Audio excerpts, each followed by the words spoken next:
让很多人可能都不知道，多活塞卡钳其实使用到一段时间之后呢，它就会开始出现一些状况。那我们今天这一支影片呢，就是要跟大家分享这个多活塞卡钳，好，就是我手上这一颗多活塞卡钳，它整个这个翻修的过程，它就是翻修过程当中有没有什么特别要去注意的？好，我们在影片当中呢，都会跟大家来做分享。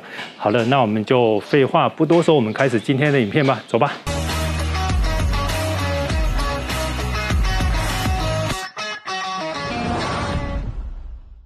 我手上拿这个卡钳是我们刚刚我拿在手上黄色的哈，表面看起来脏脏旧旧的那一颗卡钳。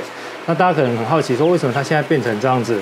哦，就是灰白的颜色，是因为哦这颗卡钳，每一颗卡钳在做整理的时候呢，都必须要先做表面的清洁。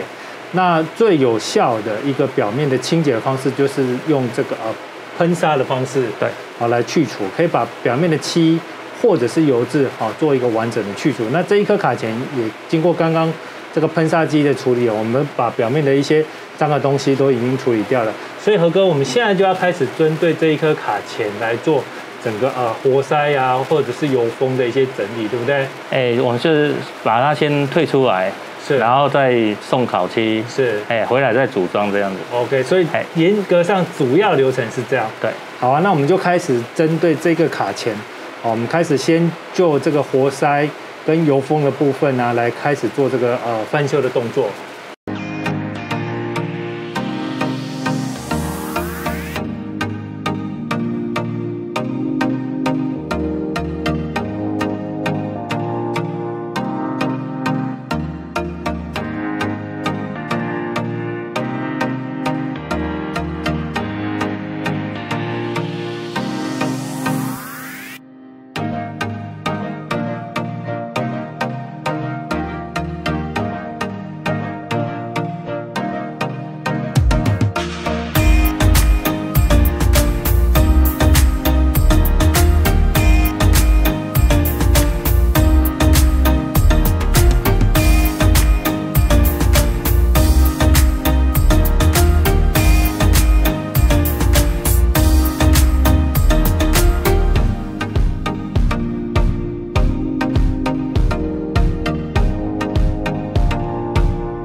好的，那我们经过2天的一个整个做这个烤漆啊，还有卡钳的一个翻修，今天终于把这2颗卡钳原本状况没有很好的卡钳，我们终于把它翻修完成了。那何哥，我刚刚在看这个卡钳翻修啊，我们刚烤完漆之后，接下来的动作就是装这个那个油封，对不对？就是我们讲 O-ring 的部分，在内部的部分。对。那我在装的，我看到你在装的时候有抹一种油，它那个油是一般的牛油吗？不是，它是专用的油。对。那如果今天用牛油的话，会有什么问题吗？牛油的话下去有的也是可以，但是它这个是属于是橡胶材质的，是，它的润滑可能会比较差一点，会有阻力比较大，所以不可以用一般的油，要用专门的油。对，这个油我想也是你们这个行业应该要有的一个 know how， 对不对？对，算是你们的商业机密。对，它也蛮贵的，蛮贵的。那我们把这个就是油封 O-ring 装好之后，接下来就是把活塞推进去。对。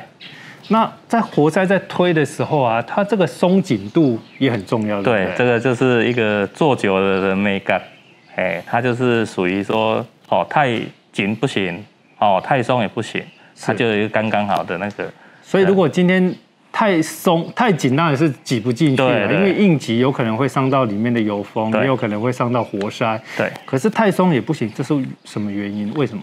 因为油封的尺寸有一种是开模具下去用压模的，对，一种是它是断整管然后用切的，对，裁切的，所以它裁切起来的话，它那个每个角度的公差都不一样，厚度会不一样，对，厚度会不一样，有的会比较厚，就差一点点就不行了，对，有的就真的是会差蛮多，会漏。所以这时候就会出现会漏的问题。那我们会建议，就是说今天如果说太紧或太漏，有可能就是换一条油封，再找一条，再试看看，对，就 OK 了。对，有可能也是里面可能就是清洁没有做好，有异物，有异物，有异物。它即使是一点点的异物，它也会影响到这个活塞进去的这个松紧度的。定的，因为活塞跟中配它算缪啊，算缪就很紧配的一个程度嘛。所以来讲呢，一定会有差。那我们把这个O-ring 装回去之后，接下来就是最重要的测漏，对不对？对。测漏，那我们用什么方式测？打空气进去？对，我们打空气，然后把卡钳放在水里面，这是一个比较简易的，就眼睛的肉眼看得出来的。哦，因为空气的分子比较小嘛，然后油类的液体分子比较大。对，如果假设空气跑不出来，油通常也就会跑不出来。可是我想我们打的这个压力值也要到一定的压力，对，不可以随便一个压力就好了。这个气体填充的压力也很重要。对，就是说，因为有时候如果说你没有用比较大的压力，就是模拟刹车的有的一个压力的话，其实有可能测试出来的这个成效会比较不准。对。然后我们就是先把空气打进去之后，把它放到水里面，然后观察一下，就是这个活塞跟卡钳接触那个面，对，好，就是活塞室的边缘有没有气泡跑出来。如果不正常的话，它就会一直有一个气泡一直啵跑出来嘛。它也不算是不正常，因为我们的那个测试的东西，它平整度可能没那么好，所以它多少会从那边出来是正常。但是也要观察一段时间。对。如果假设可能5分钟后它还有空气出来，那就不正确。对，那可能它活塞的那个平面度外面有受损什么之类的，就不够，就是要拆下来再做详细的检查。对，这都是一点没搞了，对吧？这不是说东西拆下来装回去就好了。因为这一行会遇到一些疑难杂症。对，这一行是真的很简单，就是在实际在做遇到的时候才知道。有很多没搞，自己要克服了，就是困难状况出现了，接下来怎么处理？对，才能够给客户一个交代嘛，对不对？好，那我们测完漏之后，接下来就是都没有问题的情况下就拿上来，对，拿上来之后就开始做外防层的组装，对，好，外防层的组装。那外防层套我们那时候有提到，就是说外防层套它会有一个使用的年限吗？因为外防层它只是做防尘，它没有浸泡在刹车油里面。所以它是接触空气跟外面的灰尘或一些油渍，但是它不至于说让它就是产生氧化的快速，是，所以它的寿命会比内油封可能可以更久，但是也是要看状况，有时候可能就是那个师傅在换来鳞片的时候，拿那个东西去敲到它，或是把它破损了，对。那个就会必须马上也是要更换。那可以一次换1颗就好了。找我们的话是可以啦，但是有你就是说修包，有人是卖整包的。它就是里面有几颗，就是全部都来就一起换。那当然相对它的成本就会比较高。对，花费会比较多。那油封的部分，油封的话，既然它会接触到温度，会接触到刹车油，对。好，那有没有一些建议的这个更换的时限呢？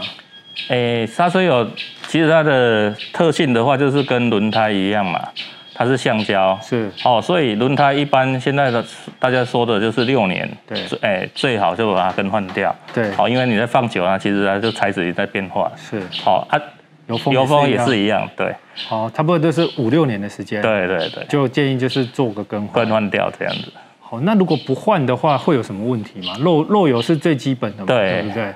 那有没有影响到活塞作动的顺畅度呢？有，就是有的刹车它可能在原地踩的时候就会有啪啪咔咔一些异音，是，因为你碟盘是新的，来鳞片新的，为什么会产生？有可能就是油封了，因为它就是造成它活塞作动了。再来就是有的碟盘，你看它上面会有那种就是定点黑色的渗透点。那个属于也是多活塞，它已经造成它出力不平均造成的温度所以假设如果说单边是3颗，有可能3颗不见得全部都会出来，对，有可能只有上下2颗。那一碟盘一来鳞片5颗，可以加高饼吗？一定的，所以这个都是做刹车，就是你来的时候要检查，要依你的经验去判断它可能会产生什么问题。所以你的意思就是说，油封会影响活塞做动的顺畅度，对，那活塞运作的顺畅度也会影响到刹车来令片的咬合，对，包括碟盘的状况，对，都会影响到，所以油封是一个非常重要的东西。对，这个是真的很重要。了解。那我们把外层防尘套装上去之后，接下来就是把一些螺丝都把它固定上去，对，就是比如说卸油螺丝那些。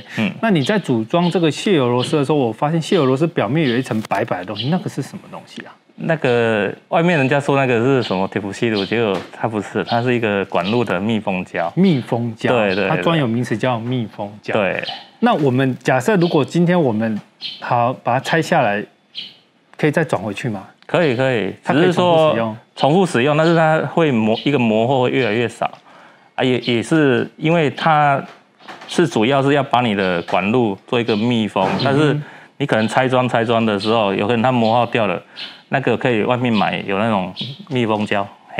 我们可以螺丝可能买不到，但是我们那个胶是买得到的。对，那个店家有的可能就现在都因为多活塞已经很多了，对，大家都会买回来有的。对啊，因为我今天如果说我要换刹车油，我绕 AI 就一定要解到那一颗螺丝啊。对。那么它表面如果这个密封胶有剥落脱离的话，我们建议就是再去买，整颗拆下来涂一涂再锁上去。对。